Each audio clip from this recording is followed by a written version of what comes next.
Assalamualaikum warahmatullahi wabarakatuh. Selamat sore pemirsa TVRI dimanapun Anda berada. Senang sekali saya Muhammad Farisi menemani Anda sore ini dalam acara Jambi Bicara Senin 6 Januari 2025.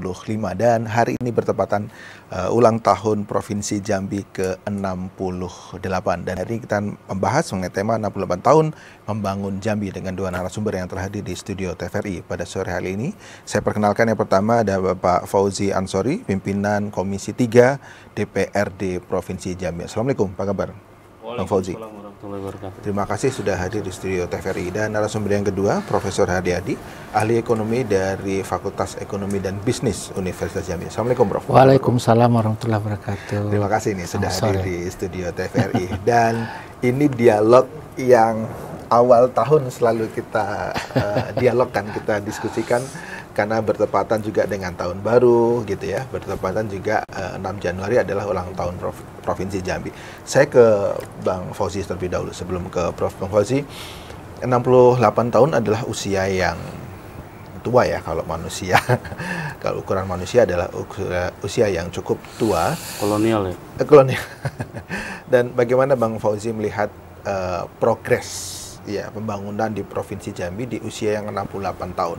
Apakah melesat, apakah biasa-biasa saja, atau masih jauh tertinggal dengan kita kalau membandingkan ya tidak usah jauh-jauh, provinsi-provinsi tetangga kita dengan kemajuan yang sama, maksudnya dengan periode ulang tahun yang sama misalnya.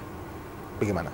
Ya, yang pertama, terima kasih atas kesempatan di hari ulang tahun Jambi yang ke-68 ini kami diundang ke TVRI ini untuk berdialog. Yang jelas bahwa kalau dilihat dari dekade ke dekade, memang perkembangan Provinsi Jambi dibandingkan tahun 56 yang lalu dan hari ini yang ke-68, saya kira harus kita pastikan ya ada perkembangan Jambi. Tapi pertanyaannya apakah ini melesat atau biasa-biasa saja? Saya ingin menjawabnya dengan pendekatan agak akademisi sedikit. Ya kan, bahwa ukuran keberhasilan pembangunan itu kan dilihat dari kondisi makroekonomi kita. Nah, ini kan beberapa indikator makroekonomi kita tadi dilaporkan di pidatonya Pak Gubernur ya. Kita sangat senang bahwa pertumbuhan ekonomi baik, kemiskinan menurun, pengangguran juga menurun, angka stunting juga menurun dari 18 jadi 12, dan ini menjadi programnya nawacitanya Pak Prabowo. Dan saya kira ini program memang harus terintegrasi dengan program-program pusat. Dan malam nanti ini kan akan diadakan kegiatan sinkronisasi RPJM Provinsi Jambi 2025-2030 dengan mengundang wakil rakyat kita dari Dapil Jambi yang ada di DPR RI. Jadi kalau lihat dari makroekonomi kita, memang kita merasakan dari tahun ke tahun memang ada perubahan. Tetapi kalau dibandingkan dengan Pulau Sumatera saja, saya kira juga masih ada PR yang harus dikerjakan oleh pemerintah dalam rangka untuk mengejar ketertinggalan kita di Pulau Sumatera saja. Dosa kita komparasikan dengan apple to apple, harusnya ke Sumatera bukan ke Jawa gitu ya. Jadi memang masih ada pekerjaan rumah yang memang harus dilakukan dengan memfokuskan program-program kegiatan yang bisa mendorong peningkatan kesejahteraan masyarakat. Menurut saya itu hari ini yang harus kita kejar, dan alhamdulillah proses politik sudah berakhir, pileg sudah selesai dan terpilih anggota DPRD, dan pilkada juga sudah selesai. Insya Allah bulan Maret sudah bisa dilantik kepala daerah baik provinsi maupun kabupaten kota. Nah, ini saatnya yang tadi saya garis bawahi pidato Pak Gubernur, saatnya untuk bersama-sama dengan pilkada serentak ini untuk menyamakan persepsi dalam rangka untuk membangun Provinsi Jambi. Dan kita tunggu program-program para kepala daerah ini bagaimana bisa melakukan akselerasi pembangunan di Provinsi Jambi yang nantinya akan memberikan dampak kesejahteraan pada masyarakat di Provinsi Jambi. Baik. Nanti saya perdalam lagi, tapi saya ke Prof. Haryadi. Bang Uci masih datar-datar saja nanti. Nanti saya perdalam lagi. Sama pertanyaannya ke Prof. Haryadi. Kalau dari kacamata Prof. Haryadi sebagai akademisi, pengamat juga ahli ekonomi, di usia ke-68 tahun ini apa yang sudah dicapai? Apa yang prestasi yang bisa dibanggakan sebenarnya oleh Provinsi Jambi pada rakyatnya? Ya, baik, terima kasih Pak Farisi. kalau kita cerita tentang keberhasilan itu kan sifatnya relatif ya. Relatif. Tapi kalau kita bandingkan, tapi tadi Pak Fauzi membandingkan antara di awal berdirinya dengan sekarang, jelas ada kemajuannya, jelas ada kemajuan. Dan apakah progresnya luar biasa? Ya biasa nih namanya dalam kehidupan sebuah negara itu ada siklus namanya ya. Kadang dia muncul cepat, kadang dia melambat bukan karena sendiri, kadang ada faktor eksternal. Faktor eksternal seperti kemarin ketika proyeksi pertumbuhan kita akan tinggi tetapi ternyata ada Covid. Nah, itu kan faktor eksternal yang tidak bisa diatur oleh manusia. Tapi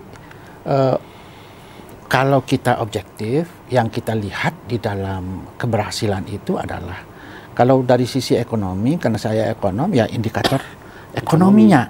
Nah, indikator ekonominya. Saya melihat bahwa terjadi perlambatan memang dibandingkan dengan tahun yang lalu. Kalau year to years ya? Years to years itu terjadi perlambatan. Kalau tahun ini 4,1 itu kan jauh, itu kan menurun dibandingkan dengan tahun yang lalu. 5 poin. Ya, 5 poin, 4,6 ya, kalau tidak salah saya ya. Nah, dan itu berada di bawah nasional. Ya, nasional 4,95 tahun ini. Ya. Tapi dilihat dibandingkan dengan daerah-daerah lain juga kita ternyata masih lebih bagus karena kita mengalami pertumbuhan positif di angka 4,01. Walaupun melandai kalah dibandingkan nasional, tetapi kita masih mengalami pertumbuhan positif. Di samping itu ada beberapa indikator makroekonomi lain yang bisa kita lihat juga. Sebagai contoh misalnya angka inflasi, ya walaupun itu yang belanja itu masyarakat, pemerintah dan segala macam, tetapi itu kalau tidak dikendalikan ya nggak bisa. Ya, jadi pengalaman Pak Fauzi di Bapeda juga dulu itu tim pengendalian inflasi itu memang luar biasa. Artinya kalau kita lihat sekarang inflasi kita yang 1,47 kalau tidak salah saya itu justru berada pada level bagus dalam arti kata ya. Inflasi ini sebenarnya tidak boleh nol. Ya. Karena apa? Karena inflasi itu adalah insentif bagi masyarakat itu untuk berusaha. Tetapi tidak boleh terlalu tinggi. Oleh karena itu ada namanya targeting inflasi.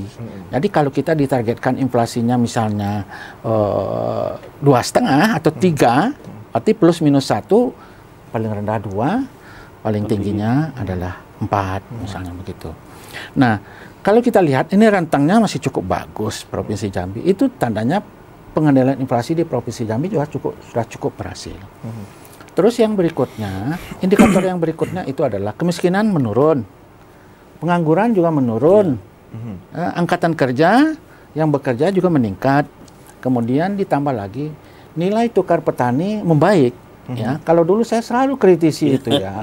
Di bawah angka 90, di bawah angka 90. Sekarang itu justru NTP kita justru itu berada tertinggi malah 162. 162 ya. Ya. Enggak pernah terjadi itu. Nah, enggak pernah terjadi itu. Itu juga sudah suatu prestasi yang luar biasa maksudnya. Hanya kalau kita mau pilih tentu ada misalnya NTP walaupun 162 tapi masih ada subsektor yang NTP-nya masih di bawah 90, misalnya sektor peternakan yang 90, sekian. Nah, kalau kita kaitkan dengan gizi misalnya ya, makan gratis itu yang perlu asupan gizi misalnya dari telur, hewan dan segala macam, ini kita agak kewalahan. Jadi kenapa? Karena NTP kita di bawah 100 itu artinya indeks yang dibayar petani lebih tinggi dibandingkan dengan indeks yang diterima. Artinya kalau berusaha di situ rugi. Maka tidak bisa kita menekan petani itu atau mempush petani itu, peternak itu supaya meningkatkan keberhasilan itu. Support mereka gitu. Itu maksud saya ya, support mereka. Bagaimana mensupportnya? Ya dengan insentif, dengan apa segala macam supaya gairah peternak, petani itu juga meningkat. Jadi ada banyak termasuk juga misalnya indeks kedalaman kemiskinan, kita menurun nih sekarang. Keparahan kemiskinan juga menurun.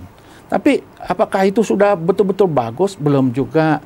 Kenapa? Karena ternyata kemiskinan di kota lebih tinggi dibandingkan dengan di desa. Artinya apa? Karena mungkin pengangguran itu karena banyak yang mencari kerja, berangkat ke kota, sementara kota belum mampu untuk menyerap tenaga kerja. Akhirnya terjadi pengangguran dan kemiskinan terjadi. Nah, bagaimana caranya? Memang harus ditumbuh kembangkan usaha-usaha tidak lagi hanya di kota tetapi juga di desa yang dikembangkan sehingga pusat-pusat pertumbuhan itu muncul pusat pertumbuhan yang baru. Nah ini ya kira-kira begitu ya. Baik Prof, berarti kesimpulannya membaik ya. Artinya di usia 68 tahun ini membaik, ada prestasinya tapi juga ada beberapa yang perlu membaik, tetapi tahun ini kita tidak, bukan berarti kita sangat baik ya, tetapi melambat, tetapi kita berada pada koridor yang masih bagus dibandingkan dengan halus sekali Prof. Saya ke Pak Fauzi. Pak Fauzi kan, Abang Fauzi kan dulu pernah juga di birokrasi, kemudian menjadi kepala Bapeda, think tanknya lah kira-kira bagaimana pembangunan. Sekarang di DPRD Provinsi Jambi juga sering sangat berinteraksi dengan pemerintah Provinsi Jambi. Bagaimana seharusnya membangun sebuah daerah, Bang Fauzi? Mulai dari mana membangun sebuah daerah? Apakah memang benar, oh ini ada aset, ini ada SDM, ini ada visi misi, ada pemerintah pusat. Kayaknya banyak ada kewenangan yang diatur oleh undang-undang. Jadi membangunnya titiknya dari mana, dan Provinsi Jambi apakah sudah on the track kalau menurut Bang Fauzi? Baik, kalau itu pertanyaannya hari ini bisa saya katakan on the track. Bagaimana cara mengukurnya? Kan kepala daerah, baik itu di kabupaten maupun di provinsi, itu kan punya RPJMD. Di dalam RPJMD ini Pak Prof. Aryadi juga selalu membantu pemerintah pada masa itu. Bagaimana menyusun target indikator kinerja utama, IKU itu menjadi penting. Karena ukuran keberhasilan, nah ini lagi, ukuran keberhasilan prestasi seorang kepala daerah, baik itu bupati dan gubernur dan wali kota, itu diukur bagaimana kemampuan pemerintah daerah mencapai indikator kinerja utama itu. Misal, ya misalnya, kalau tadi target ekonomi, pertumbuhan ekonomi dibuat 5% gitu. Dan itu ada tahapan ya, tahun pertama, kedua, ketiga, keempat, dan kelima. Ini sesuai tidak dengan target yang telah ditetapkan? Itu ukurannya. Bagaimana cara mengukurnya? Di laporan keterangan pertanggungjawaban. Ini regulasi ya. Nah, yang kedua, memang agak sulit ketika kita berbicara Undang-Undang Nomor 23 tentang Pemerintahan Daerah tahun 2014 ya. Di situ diatur gubernur tuh melakukan ini, bupati melakukan ini. Jadi ada pembagian kewenangan yang kemudian terkadang secara akuntansi gubernur juga tidak bisa mengintervensi pembangunan sampai ke tingkat daerah. Dengan catatan bisa dilakukan diskresi dengan melalui hibah. Nah, melalui hibah ini kan harus dilihat kemampuan fiskal daerah. Nah, kalau hari ini, ya mohon maaf, hari ini kemampuan fiskal kita memang sedang bergeser ini, Pak Prof, dari sedang ke rendah. Kenapa? Jadi dari 5,6 triliun. Kenapa dari sedang ke rendah? Kita tahan dulu. Setelah pariwara ini, jangan kemana-mana pemirsa, tetap di Jambi Bicara.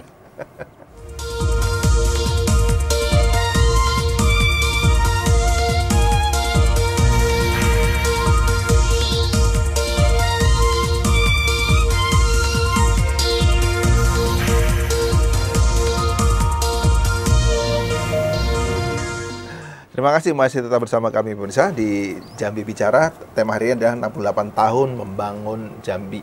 Saya bersama Bang Fauzi Ansori, pimpinan Komisi 3 DPRD Provinsi Jambi, dan Profesor Aryadi, ahli ekonomi dari UNJA. Saya kembali lagi ke Bang Fauzi. Bang Fauzi, bagaimana tadi sampai ke titik fiskal kita ada dari berubah ya, ada perubahan dari pergeseran dari sedang ke, gimana tadi ceritanya? Jadi kan kemampuan fiskal kita dari tahun ke tahun pasca Covid ini kan memang terjadi penurunan. Tahun 2020 ketika Pak Gubernur Haris dilantik, itu kan posisi APBD kita kan di 5,67 triliun. Kemudian berjalan seiring waktu terjadi bencana Covid, itu drop short dari 5,6 tembus di 4,3 triliun ya. Kemudian seiring dengan perbaikan ekonomi dan Covid sudah mulai mereda, 2022 akhir itu APBD kita tembus di angka 4,8 triliun.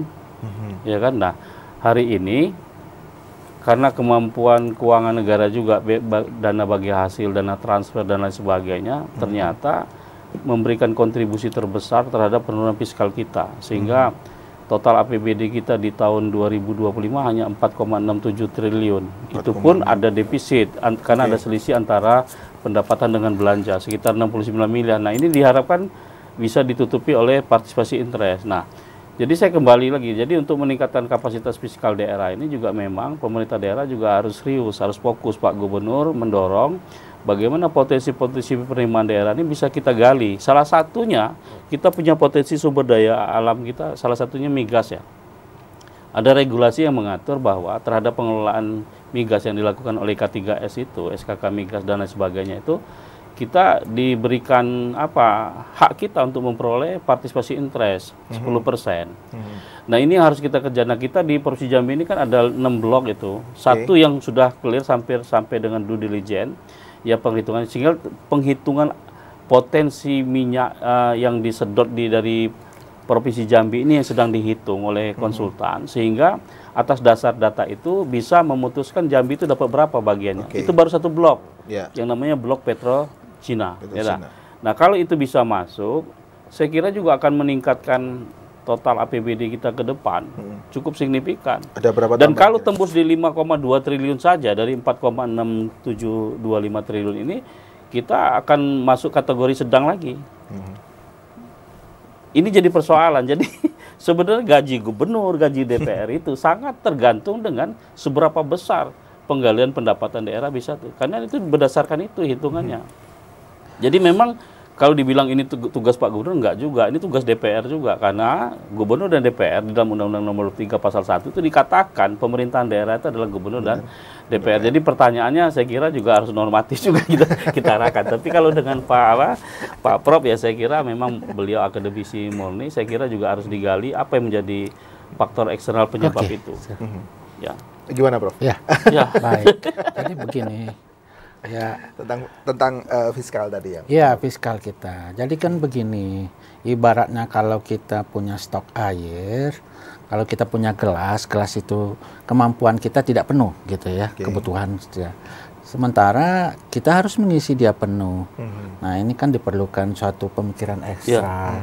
Ya, bagaimana kita mendatangkan sumber itu? Bisa jadi sumbernya dari sumber mata air kita yang ada di sini. Terus yang kedua adalah eksternal. Eksternal itu mana keluar. Salah satunya itu adalah bagaimana. Ini diperlukan memang betul kepiawaian daripada pembantu-pembantu Pak Gubernur ini yang memang betul-betul mampu, istilahnya bahasa Jambi itu menjuluk ya. Menjuluk ke pusat gitu ya. Bagaimana supaya dana-dana dari pusat itu bisa mengalir ke Jambi. Terus yang kedua, ini diperlukan lobby-lobby dan skill ya. Saya teringat kalau yang seperti itu orang-orang sepertinya Pak Fauzi ini ya, orang yang memang piawai untuk hal yang seperti itu.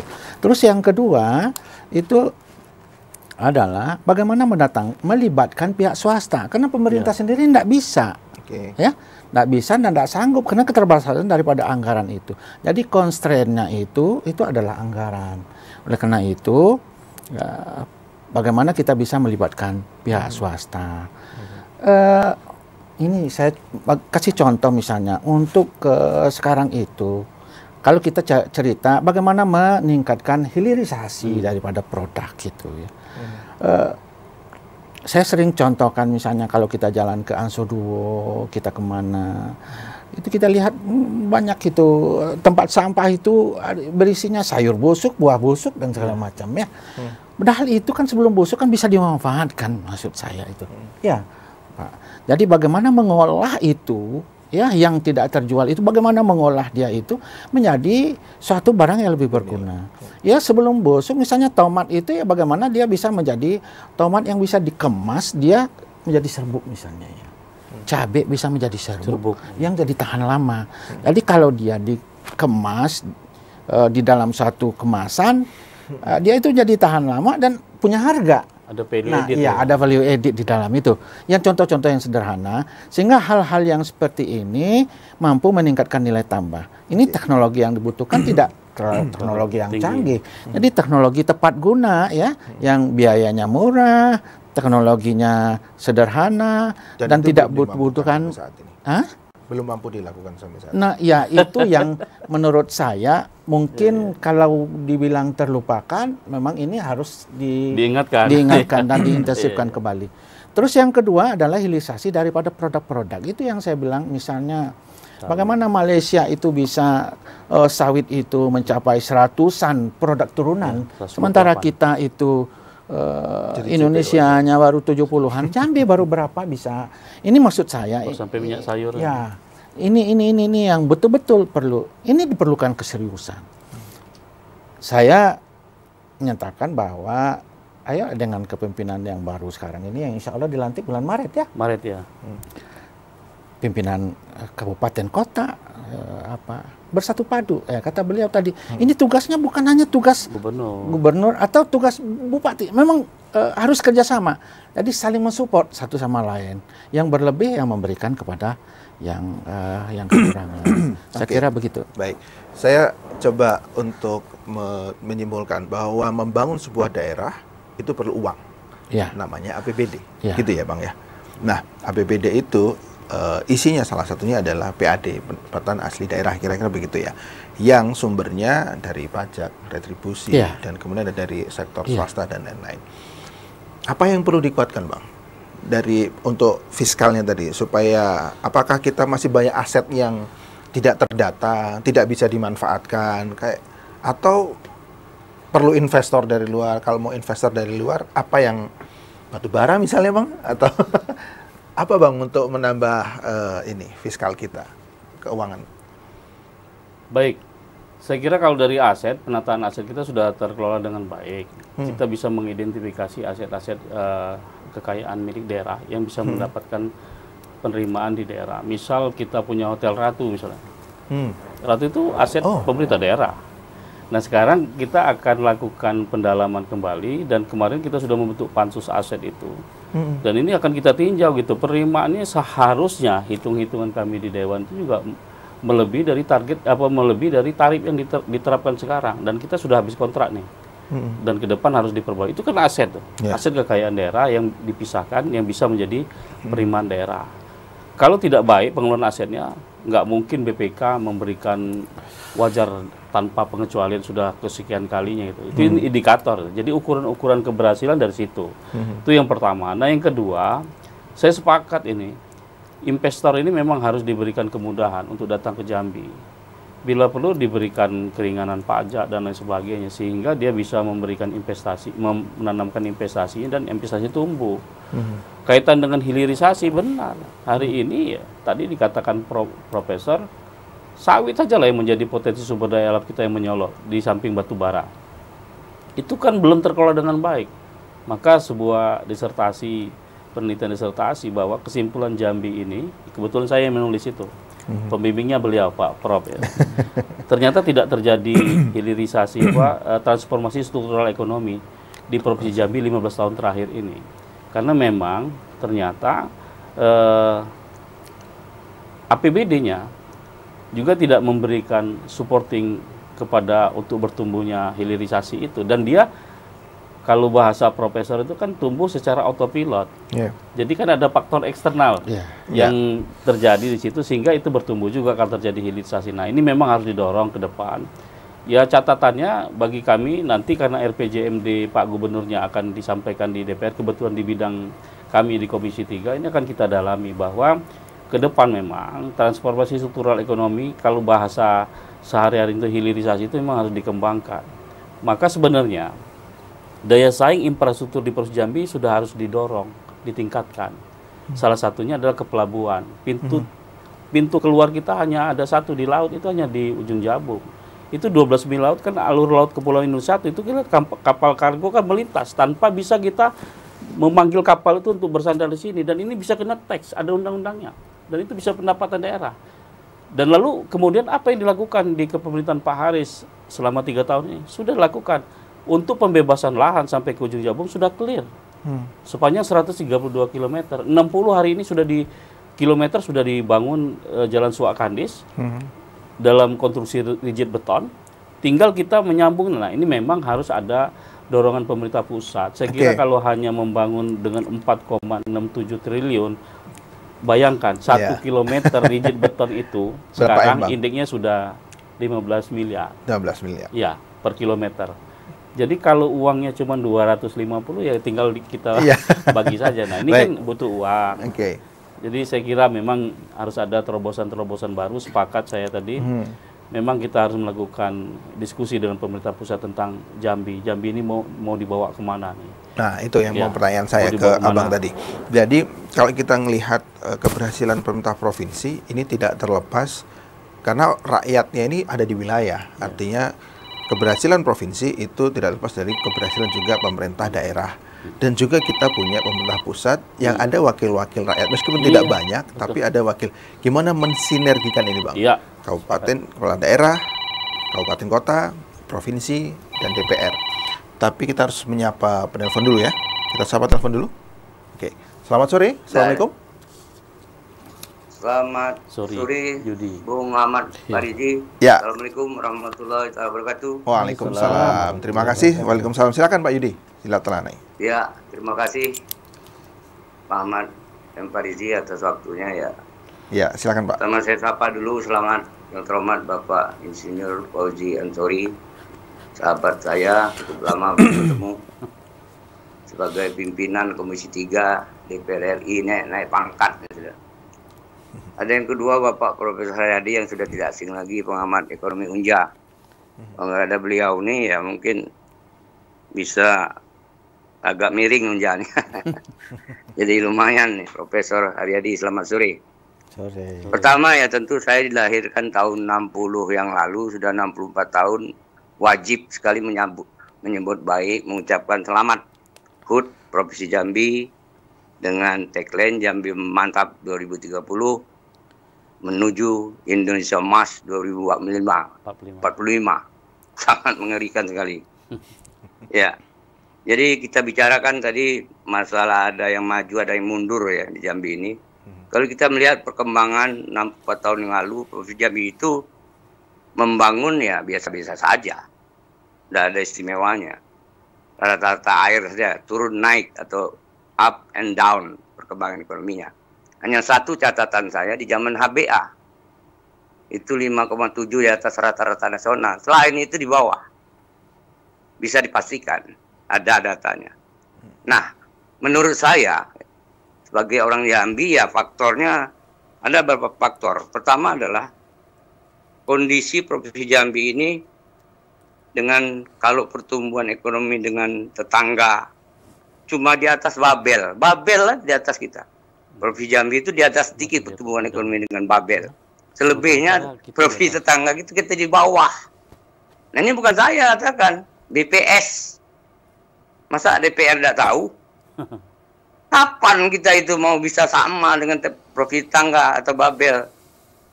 Nah, artinya Jambi, yang kedua faktornya akses Jambi ini harus kita akui dengan tetangga, kecuali ya apa namanya Palembang yang mau akan atol ini. Itu jauh sekali orang mau ke Jambi itu akses jalannya. Bagaimana kita mau mengembangkan investasi pariwisata? Kita gelontorkan uang di sini kecuali kalau dari pusat. Ya kan? Mau orang mau datang ke Kerinci saja, mau orang datang ke Merangin dengan infrastruktur yang tidak jelas, tidak diprioritaskan. Jadi itu persoalan Jambi sangat ekstrim. Nah, ekonomi makro dengan mikro, ekonomi makro dengan mikro dan makro itu, kalau makro itu kan, kalau saya lihat ya, ini terukur. Ada batu bara, ada migas, terukur sekali. Apakah Jambi sudah mengukur ekonomi mikronya yang kecil, seperti UMKM, dan lain sebagainya? Tidak pernah diukur. Padahal potensi itu akan mengalahkan ekonomi makro. Ini saya tidak berteori. Tanya aja dengan Pak Profesor, pernah ada Jambi mengukur pertumbuhan ekonomi mikro? Baik. Tidak pernah. Kalau itu digenjot, wah luar biasa. Akan menggantikan ekonomi makro. Nah inilah persoalan DPR itu memang begitu. Nah, selanjutnya, sehatnya fiskal ini tidak lain adalah 2025 ke depan Jambi harus menggali potensi daerahnya Jambi ini. Saya tanya Bung Fauzi, dulu waktu Al-Haris pertama jadi dengan Edi Purwanto, berjanji dengan masyarakat, dengan saya, akan mengejut semen batu raja Serolangun yang mangkrak. Itu kan potensi luar biasa. Sudah dihitung kapasitas produksinya, tidak mungkin orang berani berinvestasi. Mangkrak, ada apa? Masalah investornya, masalah pemerintahannya. Yang kedua, hilirisasi sampai hari ini. Nggak usah jauh-jauh lah, kita punya hamparan sawit terluas di Sumatera. Coba, kita ini sebenarnya besok bisa terjadi itu. Kita tidak lagi beli minyak makan yang merek-merek lain. Kabupaten ini sudah menciptakan minyak makan sendiri. Baik, Pak Yudi. Loh, kok itu aja Al-Haris tidak bisa? Itulah goodwill-nya pemerintah kerjasama dengan DPR menciptakan minyak makan di setiap kabupaten, kecuali Kerinci, Sungai Menuh, dan lain sebagainya. Ini apa namanya itu, nanas saja dijual di Tangkit itu nggak bisa membuat irilisasi nanas itu. Dijual di depan kantor gubernur sampai 2.000-3.000. Itu aja, aduh, luar biasa. Karet, itu tai karet itu dicetak di Jawa sana, di Bandung. Dia beli karet kita, karet sortiran. Baik, Pak Yudi. Industri kecil aja kita nggak bisa membuatnya. Baik. Baik, terima kasih Pak Yudi. Kami sudah sangat menangkap apa poin-poin yang Pak Yudi sampaikan.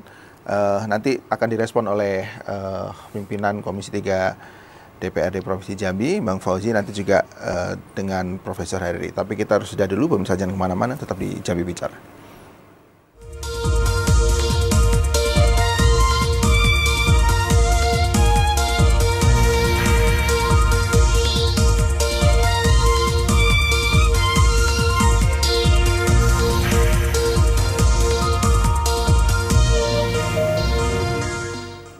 Kita masuk ke segmen yang ketiga, pemirsa. Di Jambi Bicara hari ini mengupas 68 tahun membangun Jambi.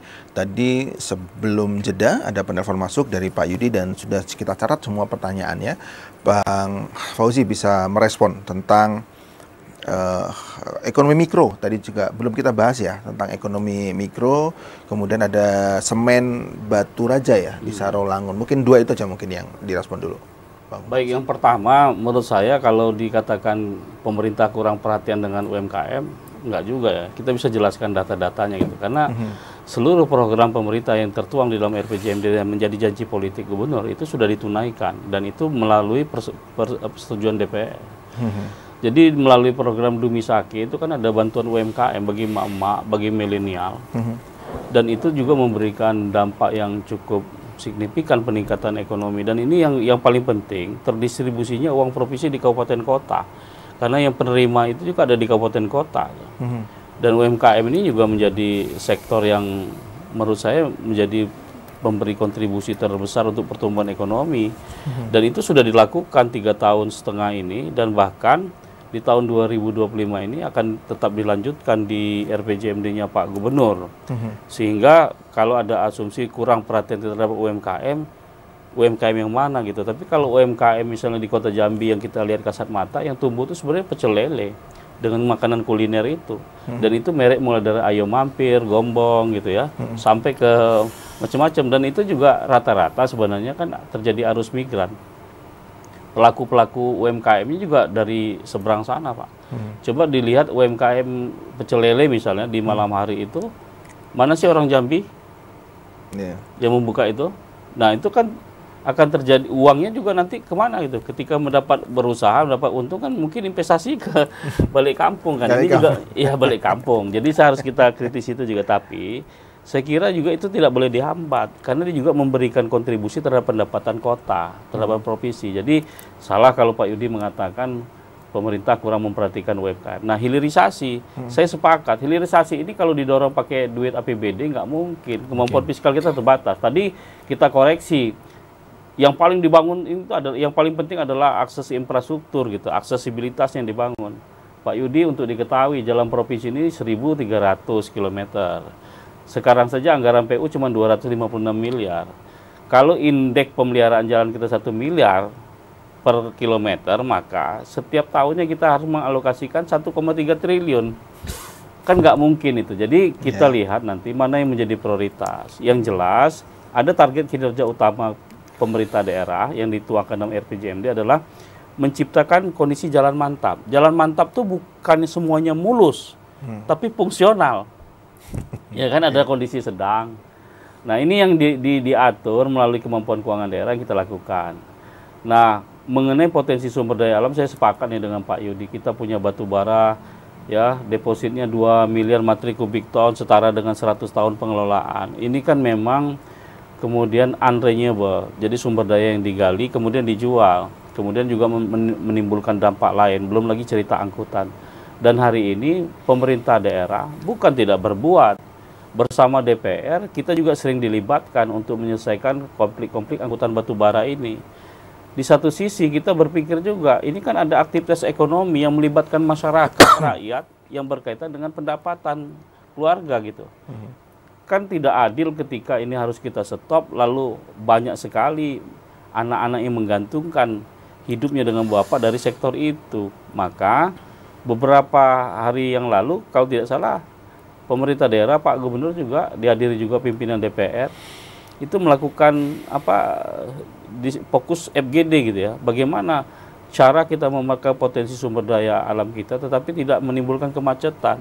Sudah dilakukan upaya-upaya misalnya angkutan sungai yang muncul masalah baru. Iya kan? Tongkangnya nabrak jembatan gitu kan. Dan itu investasinya lebih besar lagi dan itu menjadi kewenangan pusat. Sungai kewenangan pusat. Jalan yang dilalui batu bara ini juga kewenangan pusat karena itu jalan nasional, ya kan, tetapi berada di Provinsi Jambi. Maka sebenarnya Dewan mendorong agar diseriusi dikit lagi nih, selangkah lagi selesai di jalan khusus nih.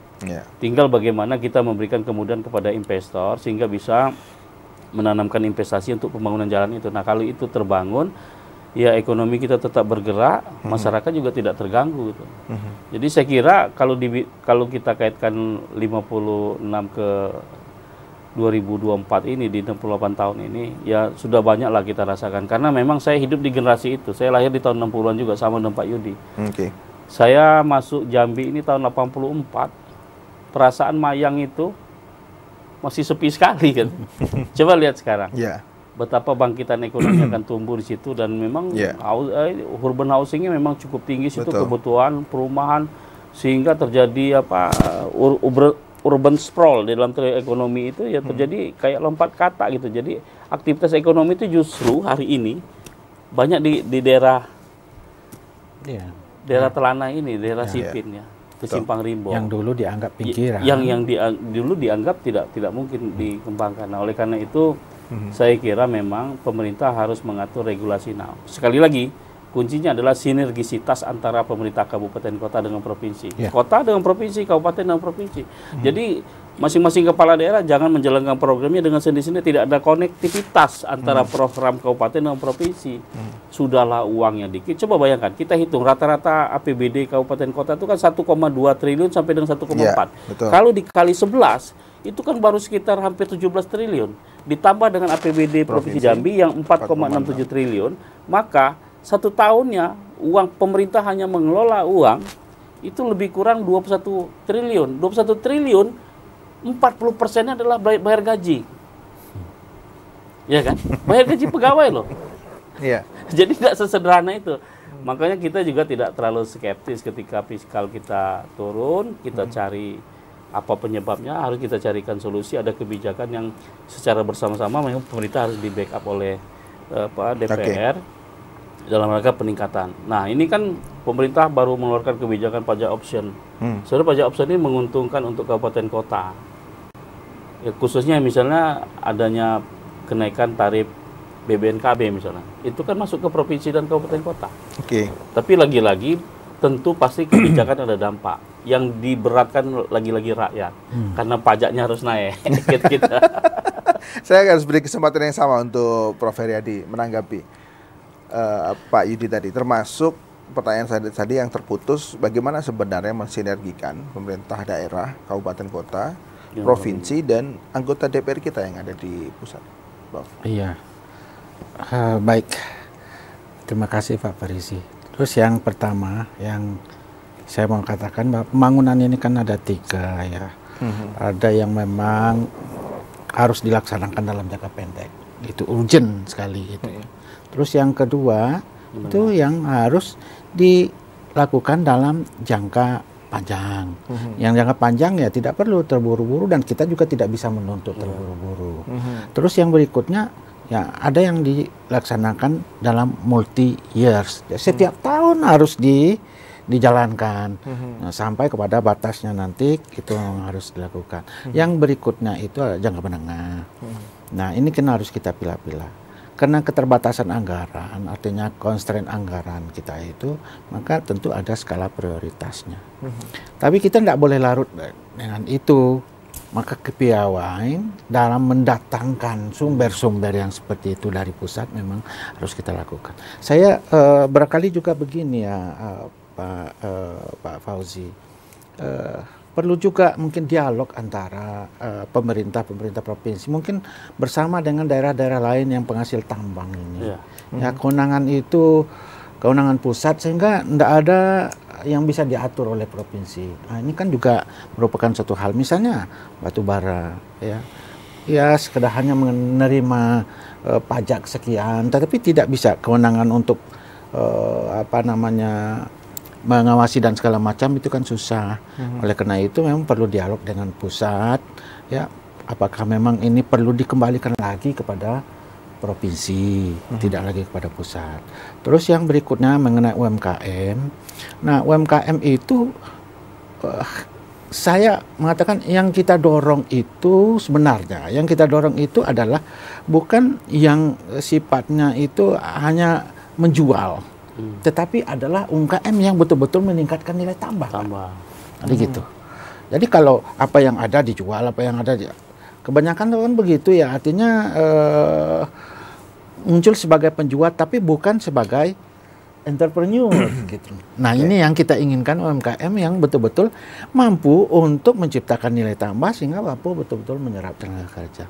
Nah, ini saya kira fokus ini dari kemarin itu sudah terlaksana. Tapi barangkali ini perlu diintensifkan lagi. Oke. Ya. Baik. Kita sudah dulu, Prof. Masih ada beberapa segmen lagi ke depan. Pemirsa jangan kemana-mana, tetap di Jambi Bicara.